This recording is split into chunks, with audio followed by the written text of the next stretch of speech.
Vâng, hôm nay tôi xin giới thiệu đến các bạn một cái máy cắt gạch hiệu Fullbore, thương hiệu của Đức, do China sản xuất, được nội địa Úc sử dụng, mang nhãn hiệu Fullbore. Đây là tất cả hình thức của máy. Đó. Trong cục xốp, đây là nước và đây là cục máy.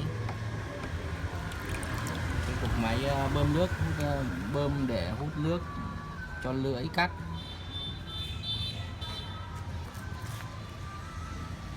Đây là lưỡi kim cương. Đây là cái cữ. Ở đây là đèn laser.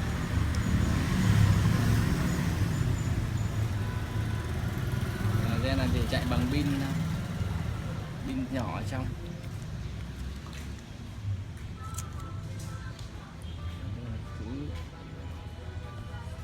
Và đây là chế độ cắt nghiêng của lưỡi.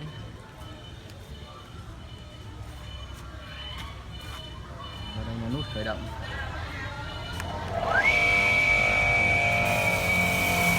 Nước thì sẽ được bơm ra.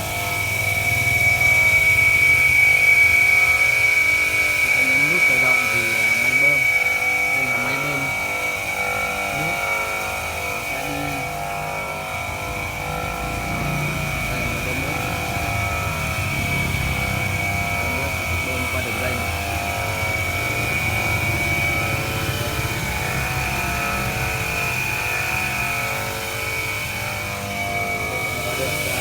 Phun ra đây, sẽ cắt gạch thì nó sẽ làm mát nữa, làm đỡ bụi.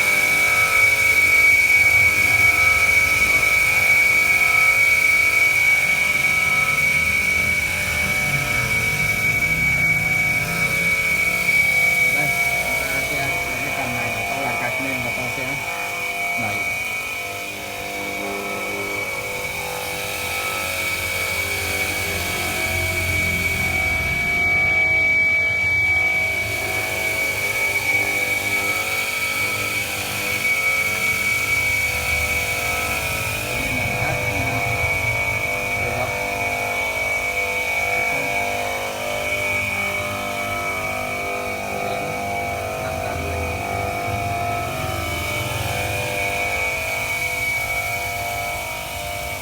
Chế độ cắt nghiêng theo bao nhiêu độ thì ta có thể nâng lên.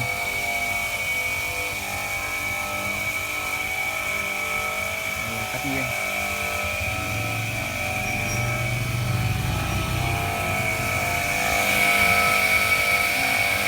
Cắt nghiêng nhát gạch,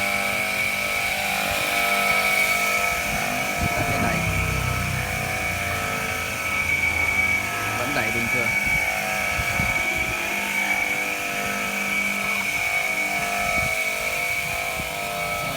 Chỉnh đây là chỉnh bao nhiêu độ, nó bốn nghiêng là 45 độ, nghiêng tối đa là từ 0 đến 45 độ, tùy theo ta chỉnh độ cắt mép của gạch. Đây tôi sẽ hạ xuống.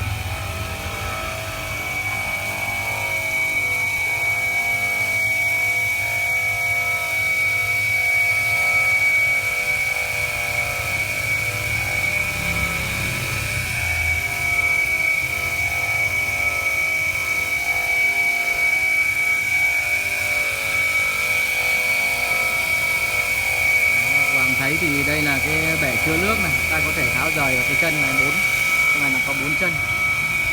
4 chân ta có thể tháo rời ra và gấp gọn lại. Cái bàn này riêng và cái bể chứa nước này riêng. Đây là cái máy này riêng. Đây là cái thùng mà tôi đã tháo rời ra.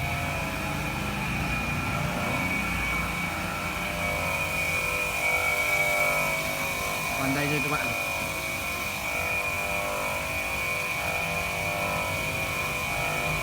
đây là model,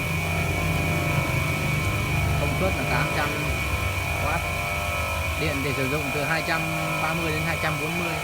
Như điện Việt Nam mình thì có 220 thôi, dùng không bao giờ phải cháy, không bao giờ quá tải. Đây là tháng 11 năm 2015 là ngày sản xuất.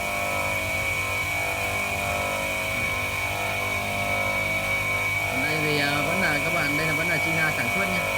China sản xuất này là China chính hãng và được nội địa Úc sử dụng, chỉ trong nước Úc mới được sử dụng thôi. Còn các nước khác sử dụng thì chẳng qua là như Việt Nam và Đông Nam Á này là chỉ có sử dụng hàng cũ của nó thôi, chứ không có hàng mới 100% đâu. Có hàng mới 100% thì chẳng qua là được lọt một vài cái mới về thôi. Còn đây thì đây cũng là sử dụng máy thì khoảng mới tầm 90%, 90 đến 95%.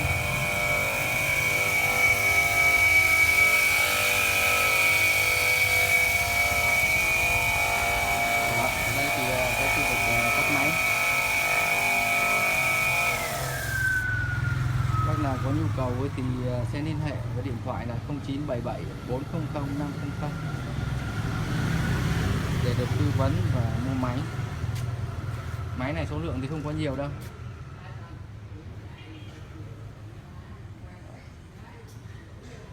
Chào tất cả các bạn. Mình sẽ kết thúc tại đây.